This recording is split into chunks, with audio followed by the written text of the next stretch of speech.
ప్రభునందు ప్రియ సోదరి సోదరులారా, ప్రభువును ఆరాధించటానికి చేరి వచ్చి ఉండగా ఆరాధన తలంపులను మనం విందాం. మన ఆరాధన తలంపుల నిమిత్తమై యెషయా గ్రంథం 6వ అధ్యాయం మొదటి 3 వచనాలు చదువుకుందాం.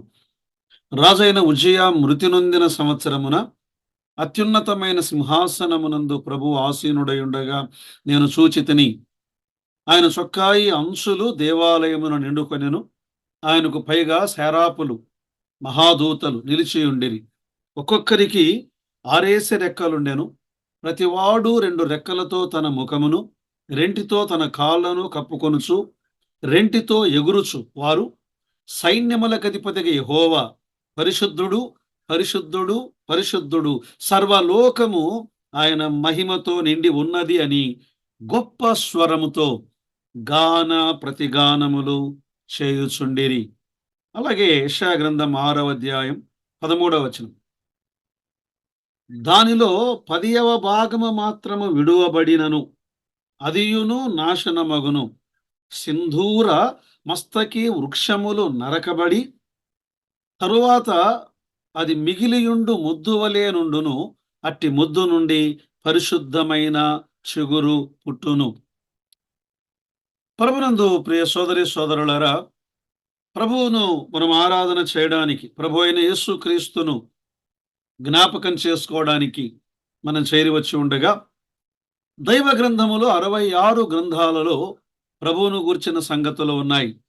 ప్రభువును గూర్చిన సంగతులు ఉన్నాయి. ప్రభు అయిన యేసుక్రీస్తును గూర్చి చెప్పబడిన అనేక పోలికలు దైవ గ్రంథములో మనం చూడగలం. అందులో ఒక సుప్రసిద్ధమైనటువంటి పోలిక చిగురు. చిగురు. ఆయన చిగురు వంటి వాడు, చిగురించిన వాడు. ఎండిన నేలలో చిగురించినటువంటి ఒక లేత మొక్కవలే ఆయనున్నవాడు. ఎండిపోయిన ముద్దులో నుండి చిగురించినటువంటి ఒక చిగురు వలె ప్రభు అయిన యేసుక్రీస్తు వారున్నారు. ఆయన ఎలాంటి చిగురుగా ఉన్నాడో దైవ గ్రంథములో మనము గమనిద్దాం. చూడండి, మొదటిది ఆయన పరిశుద్ధమైన చిగురు.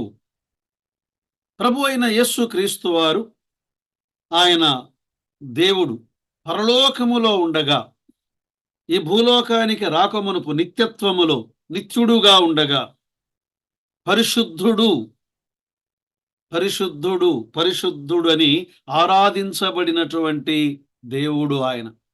ఇంతవరకు చదువుకున్నాం. యెషయా గ్రంథం 6వ అధ్యాయం మొదటి 3 వచనాల్లో, వారు సైన్యములకు అధిపతిగా యెహోవా పరిశుద్ధుడు, పరిశుద్ధుడు, పరిశుద్ధుడు, సర్వలోకము ఆయన మహిమ చేత నిండి ఉన్నదని గొప్ప స్వరముతో గాన ప్రతిగానములు చేయుచుండిరి. ప్రియులరా, ప్రభు ఆయన పరిశుద్ధుడైనటువంటి చిగురు, పరిశుద్ధుడు. ఆయన ఈ భూలోకానికి దిగిరాగా, ఆయన ఈ భూలోకములో జన్మించగా, ప్రభు ఆయన జన్మలో పరిశుద్ధుడు కదా. కన్యక గర్భవతి అయి కుమారుని కనును. ఇదెలా? పరిశుద్ధాత్మ నిన్ను కమ్ముకొనును, పుట్టబో శిశువు పరిశుద్ధుడై. ఆయన పరిశుద్ధుడు, జన్మలో ఆయన పరిశుద్ధుడు. యేసుక్రీస్తు ప్రభువు వారి జీవితంలో ఆయన పరిశుద్ధుడు. నా యందు పాపమున్నదని మీలో ఎవడు స్థాపించును అన్నాడు. పాపము లేని పరిశుద్ధుడు ఆయన. పాపము లేని పరిశుద్ధుడు ఆయన. జీవితంలో మాత్రమే కాదు, ఆయన మరణ పునరుత్థానములలో కూడా ఆయన పరిశుద్ధుడు. సమస్త విషయములలో ఆయన పరిశుద్ధుడు కదా. 13వ వచనములో మనం గమనిస్తున్నాం, కొన్ని వృక్షములు నరకబడ్డాయి. సింధూర మస్తకి వృక్షములు నరకబడి ఆ మిగిలి ఉన్న ముద్దులో నుండి, అట్టి ముద్దులో నుండి పరిశుద్ధమైన చిగురు పుట్టును కదా. ఆయన పరిశుద్ధమైన చిగురు, మనం ఆరాధించే దేవుడు. మానవుడు ఎలాంటి వాడు? మానవుని గురించి మనం ఆలోచన చేస్తూ ఉండగా, మానవుడు చిగురు లేని ఒక ముద్దు వంటి వాడు. ఎండిన ముద్దు, ఎండిన భూమి, ఎండిన భూమి వంటి వాడు మానవుడు. మానవుడు ఎండిపోయిన జీవితమును జీవించిన వాడు. కారణం, పాపమును బట్టి మానవుని జీవితం ఏం చేయబడింది? ఎండిపోయింది. 32వ కీర్తనలో కీర్తనాకారుడు అన్నాడు కదా, 4వ వచనములో, దివారాత్రములు నీ చెయ్యి నా మీద భారముగా నుండెను, నా సారము వేసవి కాలమున ఎండినట్టాయను. మానవుని సారం ఎండిపోయింది. ఆనాడు ఆదాము ఎండిపోయాడు, దేవుని నుండి వేరైపోయి. హవ్వ వేరైపోయింది. ఆదాము హవ్వలలో నుండి వచ్చిన సర్వమానవాళి ఎండిన జీవితాలు నీవి నావి, ఎండిపోయిన వారం. రోమాపత్రిక 3వ అధ్యాయం 23వ వచనంలో ఏమనుంది? ఏ భేదమును లేదు, అందరూ పాపము చేసి దేవుడు అనుగ్రహించు మహిమను పొందలేక పోవచ్చున్నారు. ఎండిపోయిన మానవుడు ఎండిపోయిన కర్రవలే ఉన్నాడు, ఎండిపోయిన ముద్దు వలె ఉన్నాడు. నీవు నేను ప్రభువుకు దూరముగా ఉండగా ఈ ఎండిన ముద్దు ఎలాంటి ముద్దుగా ఉన్నది? ఈ ఎండిన ముద్దు అగ్నికి మాత్రమే సరిపోయే ముద్దు. అగ్నికి మాత్రమే. మనం అగ్నిగుండానికి సరిపోయిన వారం. పాపమును బట్టి, పాపం వలన వచ్చు జీతం మరణం. అది అగ్ని గంధకములతో మండే గుండం. ఈ అగ్ని గుండములో నీవు నేను యుగయుగములు కాలిపోవలసిన వారం. ప్రకటన గ్రంథం 21:8 ఏమనుందండి? పిరికివారు, అవిశ్వాసులు, అసహ్యులు, నరహంతకులు, వ్యభిచారులు, మాంత్రికులు, విగ్రహారాధికులందరూ అగ్ని గంధకములతో మండు గుండములో పాలు పొందుదురు. ఇది 2వ మరణం. మానవులమైన మనం అగ్నికి సరిపోయిన వారు. అయితే 3వది, ఈ ఎండిన ముద్దులోనికి జీవమునిచ్చినటువంటి చిగురు ప్రభు అయిన యేసు క్రీస్తు వారు. ఎండిన భూమిలో ఆయన మొలిచాడు. సర్వ మానవాళి ఎండిపోగా వారిని చిగురింపజేయడానికి దేవాది దేవుడు ప్రభు అయిన యేసు క్రీస్తు వారు ఆ నామమున ఈ లోకమునకు దిగి వచ్చాడు. ఆ నామమున ఆయన ఈ లోకములో మానవుడుగా జన్మించిన ఒక చిగురు. యెషయా గ్రంథం 11వ అధ్యాయం 1వ వచనములో, యెషయి మొద్దు నుండి చిగురు పుట్టును, వాని వేరుల నుండి అంకురము ఎదిగి ఫలించును అన్నాడు. ఇశ్రాయేలు జనాంగములో నుండి ఆయన లోకములో జన్మించినవాడు. పితరులు వీరివారు, శరీరమును బట్టి క్రీస్తు వీరిలో పుట్టెను అని వ్రాయబడి ఉంది. ఆయన ఈ లోకములో ఆయన జన్మించాడు. కన్యక గర్భములో ఆయన జన్మించిన వాడు. జకర్యా గ్రంథం 6వ అధ్యాయం 12వ వచనములో మరొక మాట రాయబడి ఉంది. అతనితో ఇట్లనము, సైన్యములకు అధిపతిగా యెహోవా సెలవిచ్చున్నదేమనగా, చిగురు అను ఒకడు, చిగురు అను మనుష్యుడు అన్నాడు. అంటే యేసు క్రీస్తు ప్రభువారు దేవుడయ్యుండి ఆయన లోకములో రక్త మాంసములను ధరించి మనుష్యుడుగా భూలోకానికి ఆయన వచ్చినవాడు. రక్త మాంసములను ధరించినవాడు.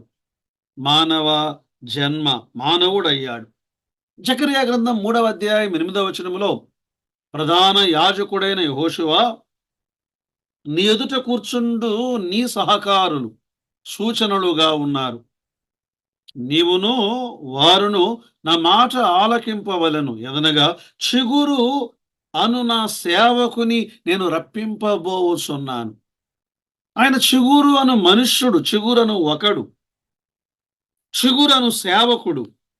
ఆయన మనుష్యుడుగా ఈ భూలోకానికి వచ్చాడు. ఆ తరువాత ఆయన దాసుడయ్యాడు, ఆయన సేవకుడయ్యాడు. ఆయన భూలోకములో ఉండగా పరలోక యజమానుడు, ఆ తండ్రి చిత్తమును ఆయన నెరవేర్చినవాడు.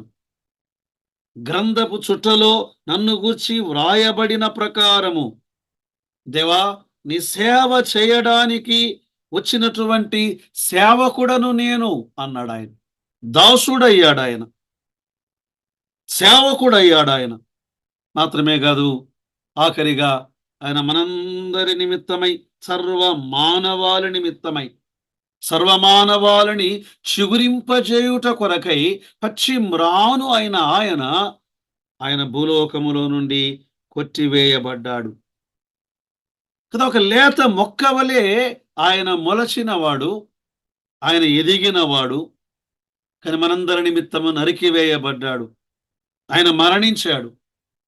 లూకా సువార్త 23వ అధ్యాయం 31వ వచనములో ఆ యెరూషలేము కుమార్తెలతో ప్రభువు ఇలా అన్నాడు, వారు పచ్చి మ్రానుకే ఇలాగు చేసిన ఎడల నేను పచ్చి మ్రానును, ఎండిన దానికి వారు ఏమి చేయుదురో అని చెప్పాను. ఎండిన దానికి వారు ఏమి చేయుదురో అని చెప్పాను. యేసుక్రీస్తు ప్రభువారు మనందరి నిమిత్తమై ఆయన మరణించాడు, సమాధి చేయబడ్డాడు. 3వ దినమున ఆయన తిరిగి లేచినటువంటి దేవుడు. 4వది, పరిశుద్ధుడైన చిగురుగా ఆయన తిరిగి చిగురించినటువంటి దేవుడు. పరిశుద్ధుడైన ఆయన పునరుత్థానం, ఆయన పునరుత్థానుడయ్యాడు, చిగురించాడు. జకర్యా గ్రంథం 6వ అధ్యాయం 12, 13 వచనాల్లో సైన్యములకు అధిపతిగా యెహోవా సెలవిచ్చున్నదేమనగా, చిగురు అను ఒకడు, అతడు తన స్థలములో నుండి చిగుర్చును, ఆయన యెహోవా ఆలయమును కట్టును. అతడే యెహోవా ఆలయమును కట్టును. అతడు ఘనత వహించుకొని సింహాసనాసీనుడై ఏలును. యాజకత్వము చేయగా ఆ ఇద్దరికి సమాధానకరమైన సూచనలు కలుగును. 2వ రాకడలో ఆయన తిరిగి రానయ్యున్నాడు. రాజుగా చిగురించబోచున్నటువంటి ప్రభు. ఆయన రాజుగా ఆలయమును కట్టబోచున్నాడు. ఆయన రాజు, ఆయన యాజకుడు. రాజు, యాజకుడు. 1000 ఏండ్ల పరిపాలనలో సర్వలోకమును ఆయన విచారణ చేయు ఒక చిగురు. ఆయన విచారణ చేయు చిగురు. ఇర్మీయా గ్రంథం 23వ అధ్యాయం 5వ వచనములు ఏమనుంది? యెహోవా ఎలాగూ ఆజ్ఞ ఇచ్చుచున్నాడు, రాబో దినములలో నేను దావీదునకు నీతి చిగురును పుట్టించదను, అతడు రాజై పరిపాలన చేయును, అతడు వివేకముగా నడుచుకొనుచు కార్యము జరిగించును. అతడు రాజై దావీదునకు నీతి చిగురు, అతడు రాజ్యము చేయును. సర్వలోకము ఆయన దగ్గరకు రావాలి, సర్వలోకము ఆయన దగ్గరే చిగురించాలి, సర్వలోకము ఆయన ద్వారానే ఫలభరితమైన జీవితాన్ని జీవించాలి. యెషయా గ్రంథం 11వ అధ్యాయం 10లో ఆ దినమున ప్రభువు ఈ భూలోకములో పరిపాలించే దినం, ఆ దినమున ప్రజలకు ధ్వజముగా నిలుచుచుండు యెషయి వేరు చిగురు నొద్ద జనులు విచారణ చేయుదురు కదా. ప్రభువు దగ్గర విచారణ, ఆయన మహిమగల చిగురుగా కదా ఆనాడు చిగురు. యెషయా గ్రంథం 4వ అధ్యాయం 2వ వచనములో ఆ దినమున యెహోవా చిగురు మహిమయు భూషణమగును. ఆయన మహిమగల చిగురుగా. మనం ఎండిన మనుషులం ప్రియులారా, మనం ఎండిన మ్రానులం. క్రీస్తు యేసును నమ్ముట ద్వారా జీవజలమైన క్రీస్తు దగ్గర నాటబడిన వారముగా మనం ఉన్నాం. మన దగ్గర నాటబడిన వారముగా ఉన్నాం. మనం చిగురింపజేశాం, ఆయన దగ్గర నాటబడ్డాం. ఇర్మీయా గ్రంథం 17వ అధ్యాయం 7, 8 వచనాల్లో యెహోవాను నమ్ముకొనువాడు ధన్యుడు, యెహోవా వానికి ఆశ్రయముగా నుండును, వాడు జలముల యొద్ద నాటబడిన చెట్టు వలె నుండును. జలముల యొద్ద నాటబడిన చెట్టు, అది కాలవల యోరన దాని వేళ్ళు తన్నును, వెట్ట కలిగినను దానికి భయపడదు, దాని ఆకు పచ్చగా నుండును, వర్షము లేని సంవత్సరమున చింత నొందదు, కాపు మానదు. యుగ యుగములు యుగ యుగములు ఆయన సన్నిధిలో మనను చిగురింపజేసిన వాడు. యుగ యుగాలు అగ్నిగుండానికి సరిపోయిన వారం, ఎండిన వారం, అగ్నిలో కాలిపోవలసిన వారం. యుగ యుగాలు మనను చిగురింపజేసి ఆ జీవము గల జీవ జలపు ఊటైన యేసు క్రీస్తు యొద్ద నాటబడి యుగ యుగములు ఆయనను ఆరాధించే ఆరాధికులముగా మనను చేసి ఉండగా ప్రభువు ఏమై ఉన్నాడు? ప్రకటన గ్రంథం 22:16లో సంఘముల కోసము ఈ సంగతులను గురించి మీకు సాక్ష్యమిచ్చుటకు యేసును నేను నా దూతను పంపి ఉన్నాను. నేను, యేసు ప్రభు అంటున్నాడు, నేను దావీదునకు వేరును, దావీదునకు చిగురును, దావీదునకు సంతానమునై ఉన్నాను, ప్రకాశమానమైన వేకువ చుక్కనై ఉన్నాను. ప్రియులారా, ఈ ప్రభువును యుగ యుగములు ఆరాధించే భాగ్యం ఆయన మనకు అనుగ్రహించి ఉండగా ఈ భూలోకములో కూడా సంఘముతో చేరి, దేవా ఎండిన నా జీవితాన్ని నువ్వు చిగురింపజేశావు. అగ్నికి సరిపోయిన నా జీవితాన్ని మరలా ప్రభువా యుగయుగాలు నీతో ఉండే భాగ్యమును నాకు అనుగ్రహించావు